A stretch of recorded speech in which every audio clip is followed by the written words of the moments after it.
Bismillahirrahmanirrahim. Assalamualaikum warahmatullahi wabarakatuh. Yang saya hormati Bapak Dr. Furqanul Aziz, MPD, selaku dosen mata kuliah Evaluasi Pembelajaran Bahasa Indonesia.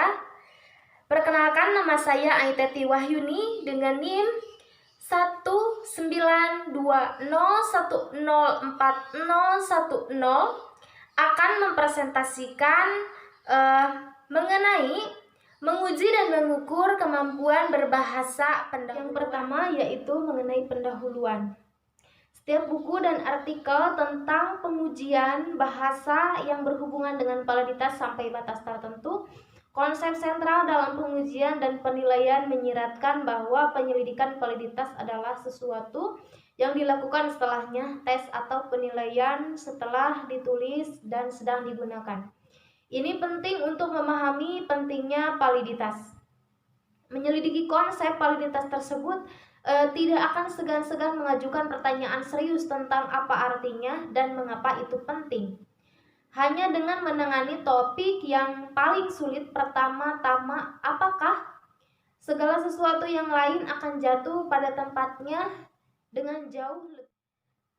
Pertanyaan validitas berdampak pada kehidupan sehari-hari dan bagaimana berinteraksi dengan orang dan dunia sekitar.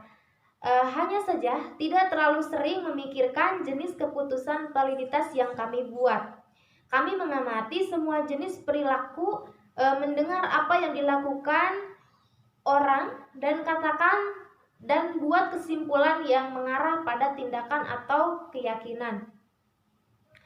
Salah satu yang paling mendesak masalah validitas bagian manusia adalah konsep cinta adalah salah satunya hampir tidak mungkin untuk didefinisikan. Itulah sebabnya ia menghasilkan begitu banyak puisi dan hampir setiap lagu yang pernah ditulis.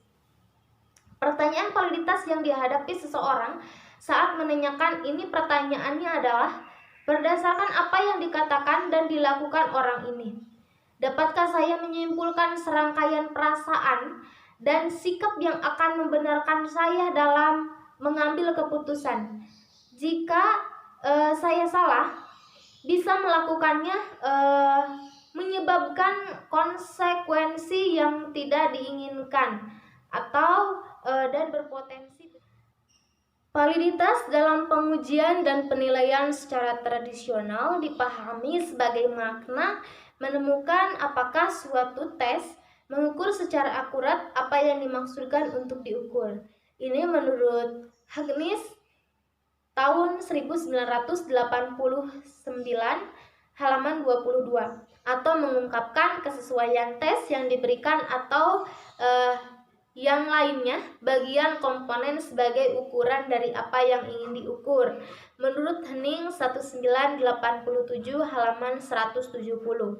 Pandangan validitas ini mengandaikan bahwa ketika kita menulis tes, kita memiliki niat untuk mengukur sesuatu, bahwa sesuatu itu nyata, dan validitas menyelidikan, menyangkut, mencari tahu apakah tes benar-benar mengukur apa yang dimaksudkan. Ini adalah asumsi yang dibangun ke dalam bahasa studi validitas dari awal. Tapi yang akan kita perhatikan 3 jenis validitas dalam teori awal. Yang pertama, validitas berorientasi kriteria. Validitas berorientasi kriteria saat mempertimbangkan validitas berorientasi kriteria, menguji tertarik pada hubungan antara tes tertentu dan kriteria yang ingin kami buat prediksi. Misalnya, saya mungkin ingin memprediksi dari skor pada teks detik kemampuan membaca akademik bahasa apakah individu dapat mengatasi semester pertama. Teks studi bisnis sarjana di universitas berbahasa Inggris. Apa kamu sangat tertarik? Ini adalah kriterianya. Apapun yang ingin kami ketahui, tetapi kami tidak memiliki bukti langsung apapun. Dalam contoh di atas, kita dapat melihat apakah calon siswa dapat melakukan bacaan yang diharapkan dari mereka sebelum sebelumnya mereka benar-benar tiba di universitas dan memulai kuliahnya. Dalam hal ini, bukti validitas merupakan kekuatan hubungan predikatif antara skor teks dan kriteria itu pada kedua, yaitu validitas konten. Validitas didefinisikan sebagai upaya untuk menunjukkan bahwa isi tes adalah sampel perwakilan dari domain yang akan Dalam contoh, kami tentang tes membaca akademis akan perlu untuk menunjukkan bahwa teks yang dipilih untuk tes adalah tipikal dari jenis teks yang akan digunakan di tahun pertama sarjana kursus bisnis. Ini biasanya dilakukan dengan menggunakan hakim ahli. Ini mungkin subjek guru atau guru bahasa yang memiliki pengalaman bertahun-tahun dalam mengajar bisnis Inggris. Para juri diminta untuk melihat teks yang telah dipilih untuk dimasukkan pada tes dan mengevaluasi mereka untuk keterwakilan mereka dalam area konten. Kedua, item yang digunakan pada tes harus menghasilkan respon terhadap teks yang darinya. Kita dapat membuat kesimpulan tentang kemampuan peserta tes untuk memproses teks dengan cara yang diharapkan dari siswa pada program akademik mereka. Misalnya, kita mungkin menemukan itu mahasiswa bisnis terutama diminta untuk membaca teks dan mengekstrak informasi faktual utama, membuat catatan dan menggunakan catatan dalam tugas menulis. Dalam tes membaca kami kemudian akan mencoba mengembangkan item yang dimanfaatkan kemampuan untuk mengidentifikasi fakta-fakta kunci. Selanjutnya, konstruksi validitas. Masalah pertama dengan validitas konstruk adalah mendefinisikan apa itu konstruk. Mungkin cara termudah untuk memahami istilah konstruksi adalah dengan memikirkan banyak abstrak kata benda yang kami gunakan setiap hari, tetapi akan sangat sulit untuk menunjukkannya sebagai contoh. Pertimbangan ini yang pertama telah kita bahas mengenai cinta, intelijen, kecemasan, perhatian, kepasihan, bakat, introspeksi, sikap sifat takut-takut, persuasif, empati.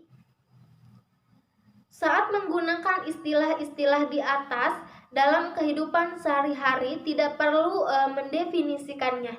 Kami semua berasumsi bahwa kita tahu apa artinya dan artinya dibagikan. Jadi kita bisa berbicara dengan teman-teman kita tentang seberapa besar empati yang dimiliki seseorang yang kita kenal, atau seberapa pasti seseorang berbicara. Tetapi ini berbicara pada level konsep sehari-hari. Untuk sebuah istilah umum untuk menjadi sebuah konstruksi, ia harus memiliki dua sifat lebih lanjut. Pertama, itu harus didefinisikan sedemikian rupa sehingga dapat diukur. Untuk mengukur kepasihan, kita harus menyatakan apa yang mungkin bisa kita amati dan dalam pidato untuk membuat keputusan tentang apakah berbicara itu pasti. Ternyata banyak orang yang berbeda definisi kepasihan, mulai dari kecepatan bicara yang sederhana sehingga kurangnya keraguan atau sangat berhenti karena keraguan-raguan adalah konstruksi itu sendiri. Untuk dimainkan tertentu fitur pidato ini dilihat dari Faulkner tahun 1996.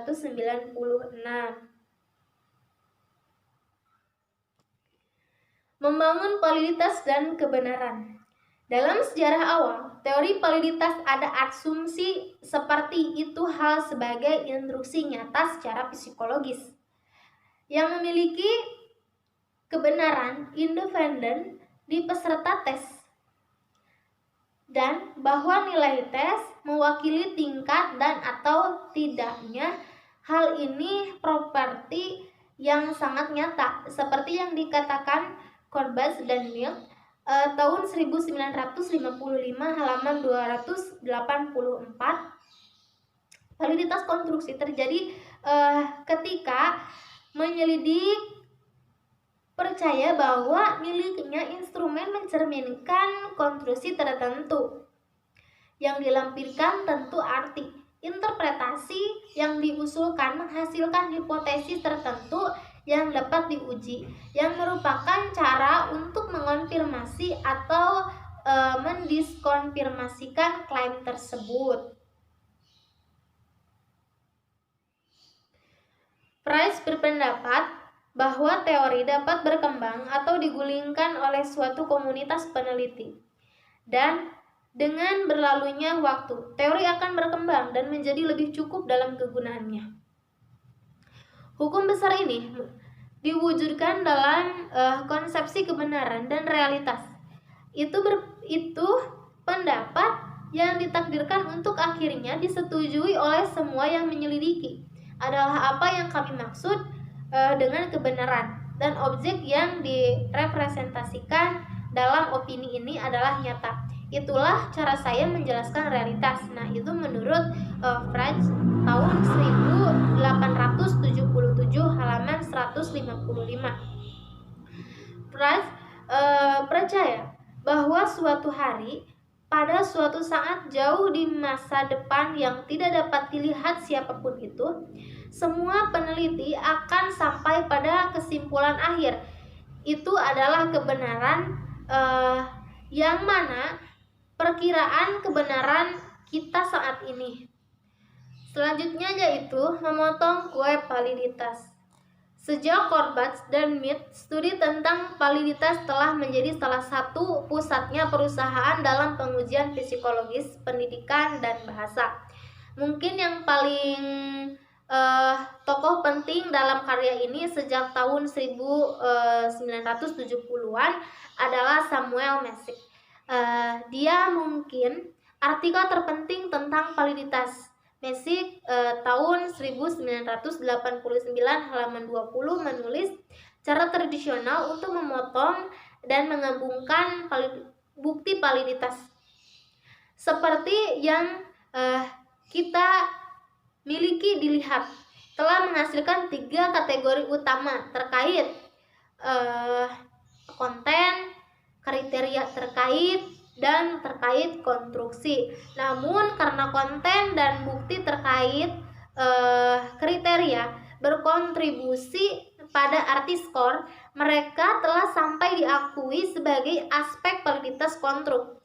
Jadi dalam arti tertentu, daun ini hanya satu kategori, yaitu bukti terkait konstruk.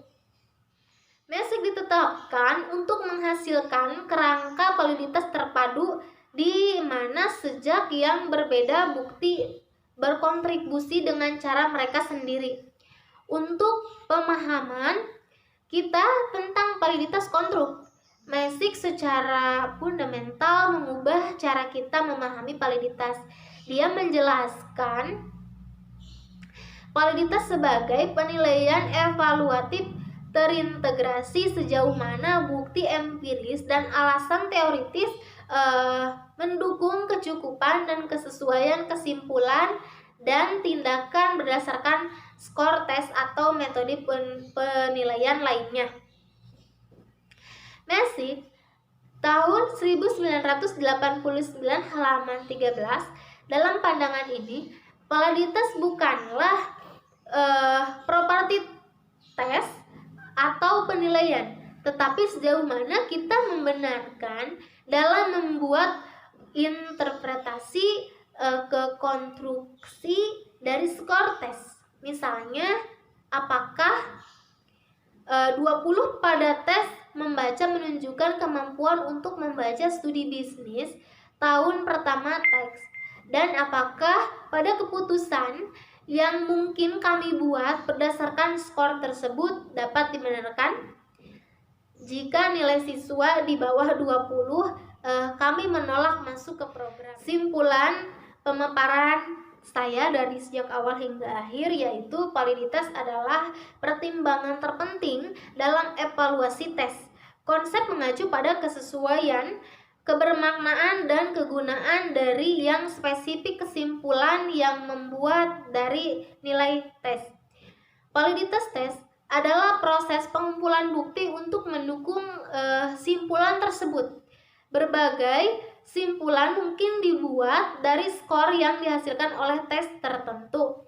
Dan ada banyak cara mengumpulkan bukti untuk mendukung kesimpulan tertentu.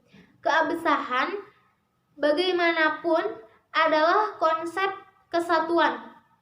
Meskipun bukti dapat dikumpulkan di dalam banyak hal, validitas selalu mengacu pada sejauh mana bukti itu mendukung kesimpulan yang dibuat dari skor.